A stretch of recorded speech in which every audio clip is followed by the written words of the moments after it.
welcome to another English Sparkling with Tweedy. This pleasantly, slightly breezy, slightly sunny Friday afternoon.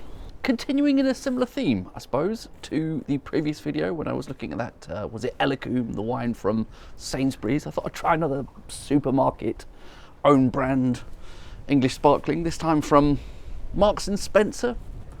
They can sometimes have a bit of an interesting selection there, depending on the store. They have a few sort of branded English sparklings as well. You can usually find the likes of Nightingale and Chums there, but this is one, it's a bit subtle, the branding. Just got a little embossed M&S there, but it is made for them. Rockferne is the name. I'm not sure. Again, is that just a sort of made-up brand name, or does that actually describe a vineyard? I think I read somewhere that this comes from Sussex. Oh, it says Roebuck Estates. There we go. I've featured wines from Roebuck before. They're somewhere in Sussex, aren't they? I think I managed to find a grape breakdown for this online as well. If you'll bear with me for a moment. If these videos are more professional, you wouldn't be bearing with me for a moment. I would just cut to this, but here we go. I'll just leave the camera rolling. It'll be fine. It won a bronze medal at the International Wine and Spirits competition. Don't know when that was exactly. This is a, did I forget to say, it's a vintage wine as well, 2020. So it has the grape breakdown here. 56% Chardonnay, so Chardonnay dominant. 29% Pinot Noir and 15% Pinot Meunier, and it also tells you the amount of lees aging, 42 months. Is that about 3.5 years, give or take? It might be exactly 3.5 years. Hasn't had a huge amount of chilling. It was just earlier today that I popped down to the Marks and Spencer, the nearest Marks and Spencer food hall to me. So it's had about 3 hours. Autolytic whiff straight away there, just before I've even got it in the glass. I've got a big yeasty, sort of bready, bakery sort of aroma there. That is what we have. It's quite pale, isn't it? I suppose you'd expect that for something that's Chardonnay dominant.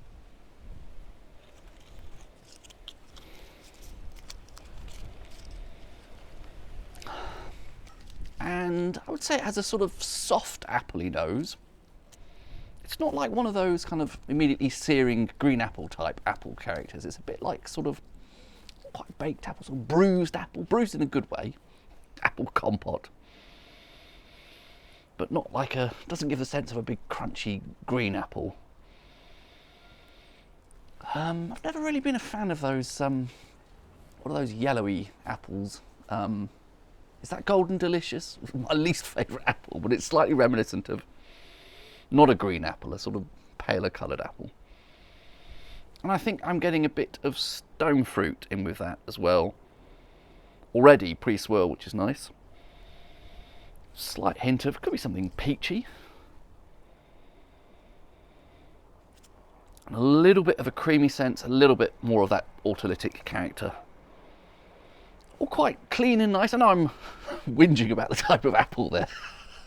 If you like those anemic, sad-looking yellow, I'm probably offending people who love Golden Delicious apples now, aren't I? But any YouTube video, you're guaranteed to offend somebody. That's the law of YouTube.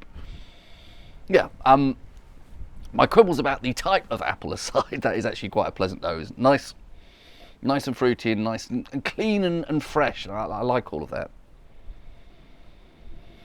Bit of a swirl. I get more of the autolytic character there. More sort of bready notes. And actually more of that stone fruit character, more of that sort of peachy, something like flat peach, yeah. Which is great to see any stone fruit character in there, because that's obviously coming from the Pinot side of things, and if that combined, if the Pinot Noir and the Pinot Meunier are only 44%, they're in the minority, but they're still managing to deliver a bit of peach, which is great. Okay.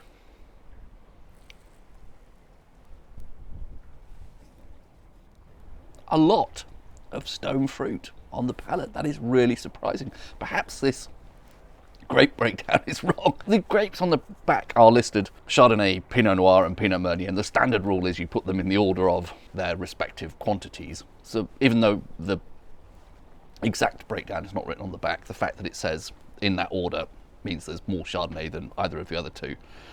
But that is really quite a lot of peach on the palate.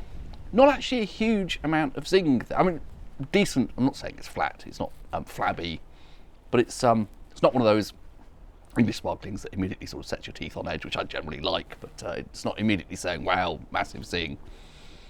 The first sip there was fruit, and yes, there is still some apple there. I still think we're in the territory of not quite green apple, and that's perhaps part of the reason I'm saying that there isn't a sort of massive hit of zing. I'm not getting a lot of malic acid out of that, but I'm getting a lot of fruitiness there. And it isn't just straightforward apple and lemon, as you might expect for a Chardonnay dominant wine. A lot of stone fruit, which is really nice. And it could be that there's a bit more orchard fruit in there beyond the apple. Struggling a bit to pin that down, whether it's just a different type of apple or could be veering into pear. Which is dangerous territory, because that's sort of Prosecco's domain. I don't think it's like a Prosecco, but you know, the different fruit character there, not just straightforward green apple and searing lemon. Well, I think that's all right. First few sips. I'm happy that they've done something a bit different there. Fruity, quite a lot of stone fruit, yellow rather than green apple. By English sparkling standards, relatively gentle on the acidity, on the zing. Certainly not lacking it. It is fresh, it is quite lively, it is bright, but it's not searing with the acidity.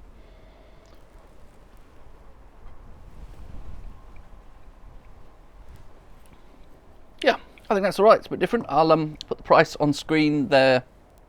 Certainly wasn't the runaway bargain that the Elicum was the other day.